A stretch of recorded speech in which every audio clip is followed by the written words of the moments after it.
একবার নবী করিম সাল্লাল্লাহু আলাইহি ওয়াসাল্লাম বসে আছেন মসজিদে নববীর ভিতরে, মুখ মলিন, সাহাবায়ে কেরাম ভয়তে কথা বলতে পারছেন। কিছুক্ষণ পর হুজুর হযরত আলী হযরত ফাতেমার ঘরে ঢুকলেন, বেরিয়ে আসলেন হাসি মুখে। তিনি প্রশ্ন করলেন, সাহাবায়ে কেরাম জিজ্ঞেস করলেন, হে রাসূল, একটু আগে আপনার মুখ এত মলিন ছিল আর এখন আপনি এত হাসি খুশি, আমরা তো তখন কথা বলতেই সাহস পাইনি, হুজুর কি হয়েছে? আল্লাহর নবী বলেন, ওদের মধ্যে মনোমালিন্যের সৃষ্টি হয়েছিল আর আমার মনটা খারাপ হয়ে গিয়েছিল। ওদের, বুঝতে পারছেন তো, হযরত আলী এবং ফাতেমার মধ্যে মনোমালিন্য সৃষ্টি হয়েছিল, আমার মনটা খারাপ হয়ে গিয়েছিল। আমি ভেতরে গেলাম, উভয়ের সঙ্গে কথা বললাম। এখন তারা দুজনের মধ্যে তাদের ভুল বুঝাবুঝির নিরসন হয়েছে, আমার মনটা খুশি হয়ে গেছে। নবীজি বলেন, ফাতেমাকে যে কষ্ট দেয় সে আমাকে কষ্ট দেয়, কারণ ফাতেমা আমার কলিজার টুকরা। স্বামী এবং স্ত্রীর মধ্যে সম্পর্ক ভালো থাকতে হবে, অধিকার সমান, তবে স্বামীর মর্যাদা বেশি। মর্যাদা কার বেশি? স্বামীর মর্যাদা বেশি। তিরমিজি শরীফের হাদিসে এসেছে,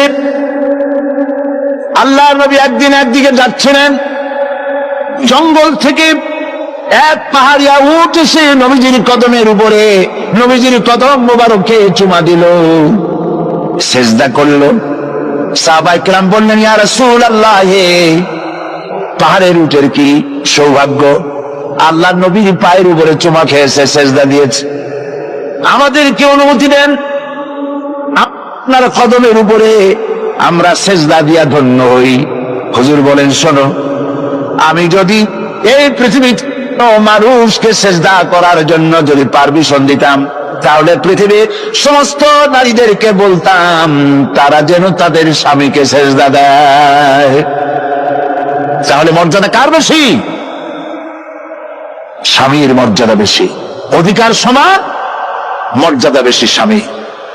আবু দাউদ শরীফের হাদিসে এসেছে, নবীজি বলেছেন, কোন স্ত্রী লোক এমন অবস্থায় যদি মারা যায় যে তার স্বামী তার উপরে সন্তুষ্ট ছিল, আল্লাহ রাব্বুল আলামিন ওই মেয়ে লোকটি জান্নাত দান করে দিবেন। স্বামীর মর্যাদা এখানে বেশি। তাহলে আমরা দেখলাম, অধিকারের দিক থেকে যখন নারী ছিল, বধূ ছিল, কন্যা ছিল, বধূ ছিল, সব জায়গায় ইসলাম নারীকে সম্মান বাড়িয়ে দিল, ঠিক কিনা বলে? আর নারী বিবাহ হওয়ার পর কদিন পরে মা হয়ে গেল, মা হয়ে যাওয়ার পর মর্যাদা কমে গেল না বেড়ে গেল? বলেন, কমলো না বাড়লো? নবীজি বলছেন, আল্লাহর নবীর সামনে একজন সাহাবী এসে প্রশ্ন করলেন, হে আল্লাহর রাসূল, খেদমত করব কার? মান আহাক্কুন নাস বিহুসনি সাহাবাতি? ক্বালা উম্মুক। ক্বালা সুম্মা মান? ক্বালা উম্মুক। ক্বালা সুম্মা মান? ক্বালা উম্মুক। ক্বালা সুম্মা মান? ক্বালা আবুক। আখরাজাহুল বুখারী। বুখারী শরীফের হাদিস। সাহাবী জিজ্ঞেস করছেন, ইয়া রাসূলুল্লাহ, খেদমত করব কার? হুজুর বলেন, তোমার মায়ের। তারপরে কার? তোমার মায়ের। তারপরে কার? তোমার মায়ের। তারপরে কার? তোমার পিতার। বাপের চাইতে মায়ের মর্যাদা কয় গুণ বেড়ে গেল? বলেন, 3 গুণ বেড়ে গেল মর্যাদা। আল্লাহর নবী মসজিদে নববীতে বসে আছেন, সাহাবায়ে কেরাম কর্তৃক পরিবেষ্টিত হয়ে এমন সময় একজন বুড়ি মসজিদে প্রবেশ করেছেন। হুজুর তাকে দেখে দাঁড়ায় গেলেন। কাছে যখন এলেন মহিলা, নবীজি নিজের গায়ের চাদর বিছায়া দিলেন। মহিলা চলে যাওয়ার পর সাহাবায়ে কেরাম প্রশ্ন করলেন, ইয়া রাসূলুল্লাহ, আমরা তো চিনলাম না এই মহিলাকে। একজন মেয়ে লোকের জন্য নবীজি তার গায়ের চাদর বিছায়া দেয়, এত বড় সম্মানী মহিলা আমরা চিনলাম না, তিনি কে?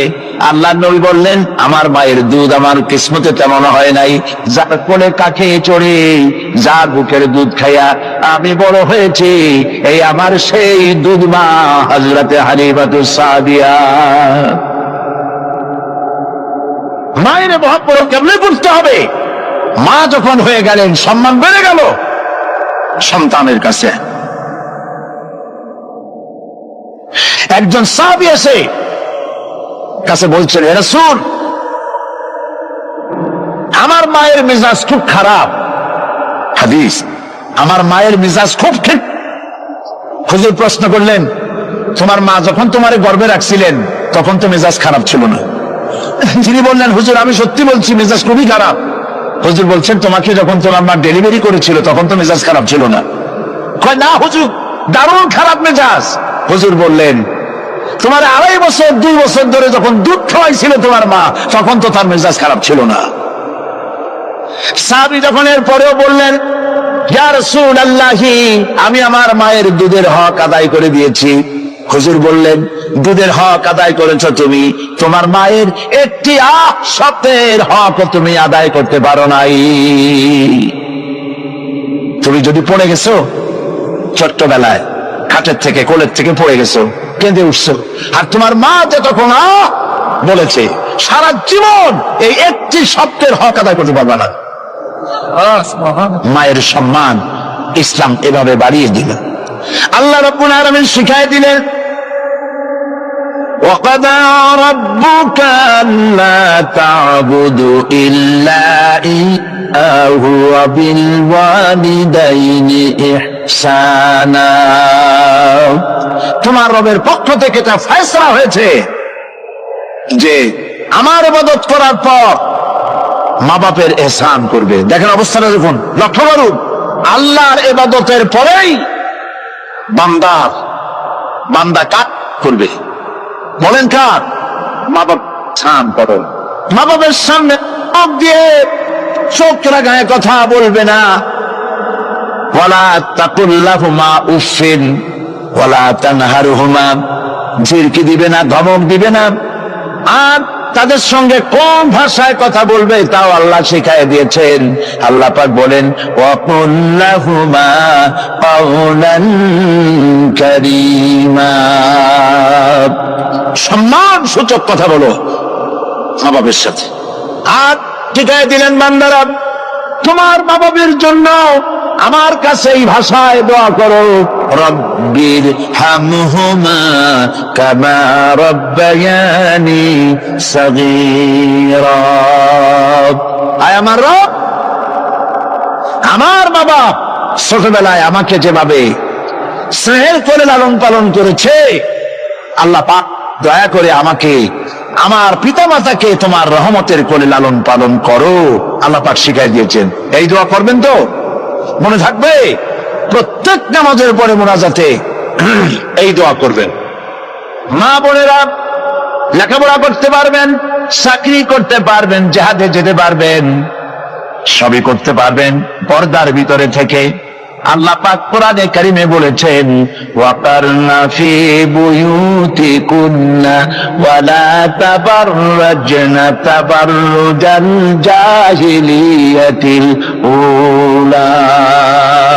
ওয়াকারনা ফি বুয়ুতিকুন্না, তোমরা তোমাদের ঘরের মধ্যে থাকো, আর জাহিলিয়াতের যুগ মতো করে সাজসজ্জা করে তোমরা বেরিও না, আর চমক করে বেরিও না, সৌন্দর্য প্রদর্শনী করো না। পৃথিবীতে বিভিন্ন দেশে মিস সুন্দরী প্রতিযোগিতা হয় না? হয় কিনা? সুন্দরী প্রতিযোগিতা হয় পৃথিবীর বিভিন্ন দেশে। মিস চায়না, মিস থাই, মিস আমেরিকান, এভাবে নাম হয়। সুন্দরী প্রতিযোগিতা কি? সুন্দরী প্রতিযোগিতা করতে গিয়ে বিচারক মন্ডলী সুন্দরীদের শরীরের যেসব জায়গা মাপজোপ করে তা কেবলমাত্র শয়তানের পক্ষে পুরুষের পক্ষে সম্ভব নয়। যারা এই বিচারক মন্ডলী থাকে নির্লজ্জ বেহায়া, তারা কি তার নিজের মেয়ে, নিজের বোনের শরীরের সেসব জায়গা মাপ করতে পারবে? লম্পট। বাংলাদেশে সুন্দরী প্রতিযোগিতা কিয়ামত পর্যন্ত হতে দেওয়া হবে না। পর্দার বিষয়টি আলোচনা করতেছি না। পর্দা করা ফরজ। পর্দা করা কি? ফরজ।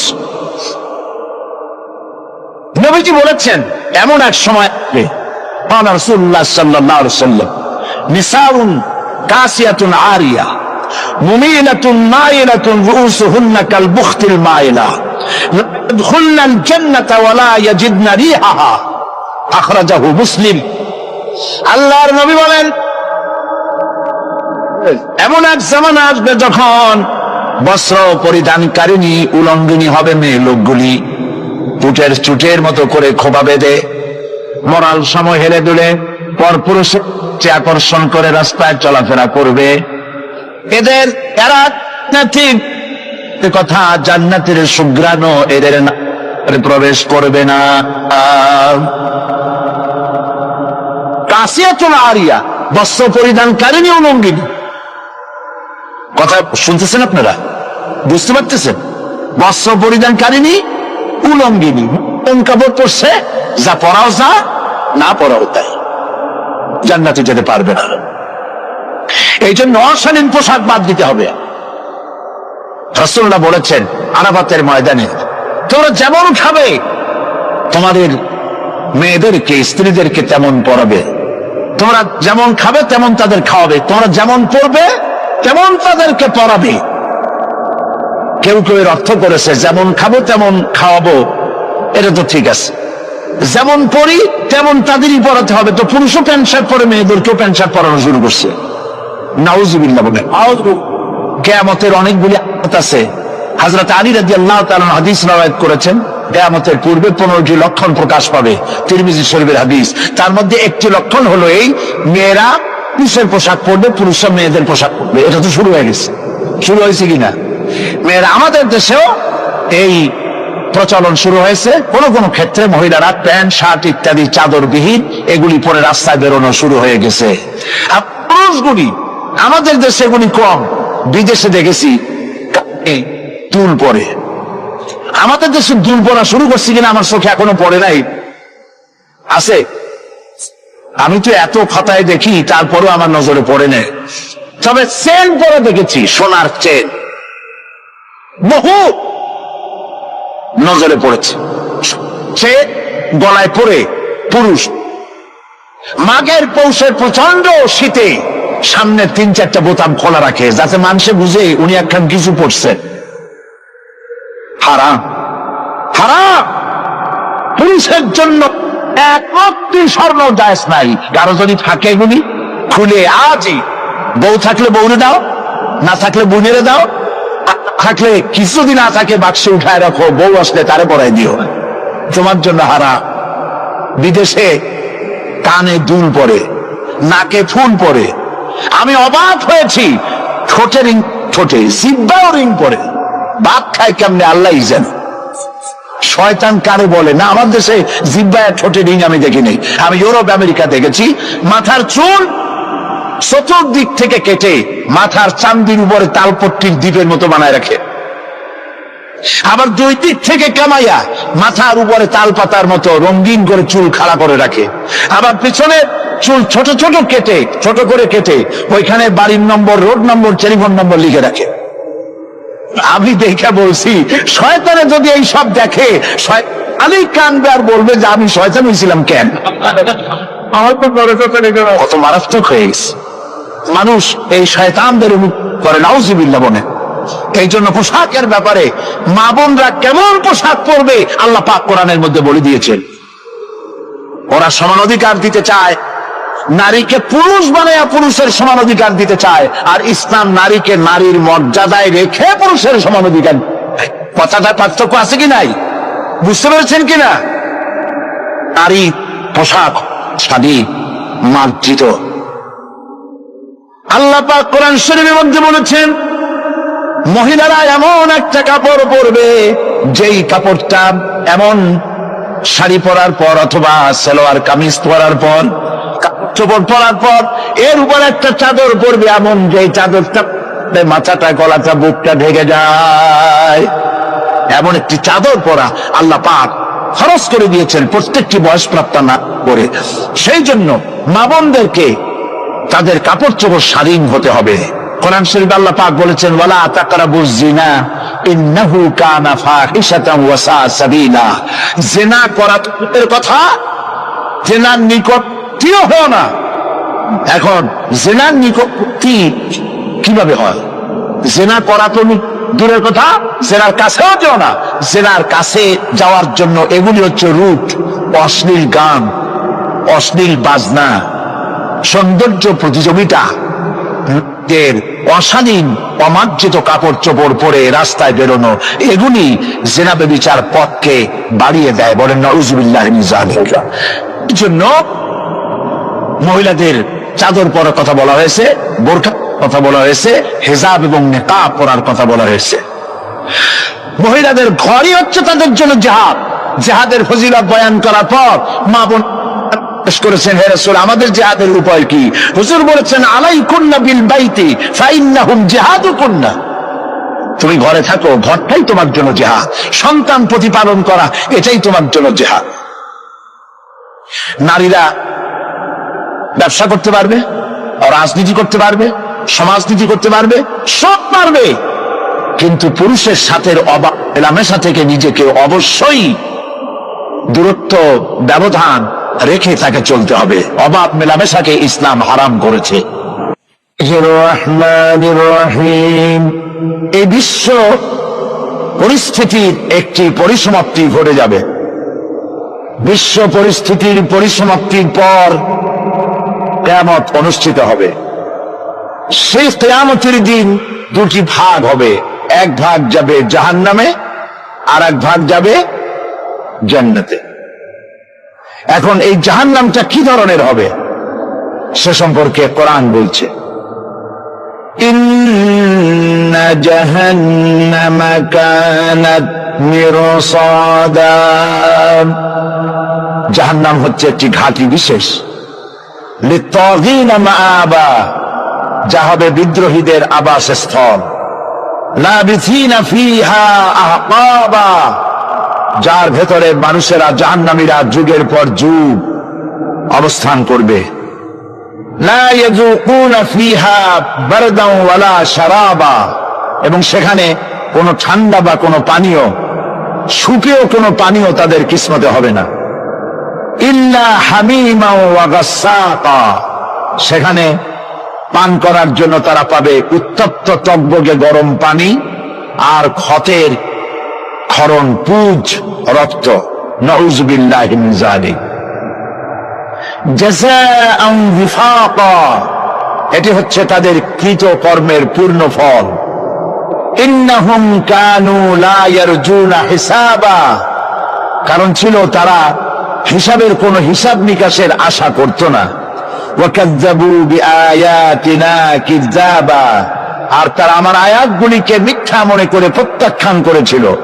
ওয়া কুল্লা শাইইন আহসাইনাহু কিতাবা, আর আমি গুনে গুনে তাদের সমস্ত আমলগুলি লিপিবদ্ধ করে রেখেছিলাম। ফাযুকু ফালান নাযীদাকুম ইল্লা আযাবা, এখন বুঝো মজা, এখন তোমাদেরকে আযাব ছাড়া আর কিছুই বাড়ানো হবে না। এ হলো আজকে যেটুকুন আলোচনা করতে চাই সেটুকুনের তর্জমা। আমি চেষ্টা করব খুব সংক্ষেপে কথাগুলিকে আপনাদের সামনে পেশ করার জন্য। বিমাশিয়াতিল্লাহি তাআলা। ইন্না জাহান্নামা কানাত মিরসাদা, জাহান্নাম হচ্ছে একটি ঘাঁটি, একটি ফাঁদ। আরবি রাসাদ শব্দ থেকেই মিরসাদ শব্দের উৎপত্তি হয়েছে। এর অর্থ হলো ঘাঁটি, ফাঁদ। জাহান্নাম শিকারী ধরার জন্য ওত পেতে বসে আছে, এটাই বোঝানো হয়েছে। জাহান্নামের শিকার তারাই হবে যারা পৃথিবীতে আল্লাহ পাকের আনুগত্য করেনি, নবী করিম সাল্লাল্লাহু আলাইহি ওয়াসাল্লামকে বিশ্বাস করে নাই, ইসলামী আন্দোলনের সঙ্গে বিরোধিতা করেছে, তাদের জন্যই কিয়ামতে জাহান্নাম হবে। জাহান্নামে কারা যাবে, শাস্তি কি ধরনের হবে, আর জাহান্নাম থেকে কারা মুক্তি পাবে, এটাই হবে আজকের মূল আলোচনা।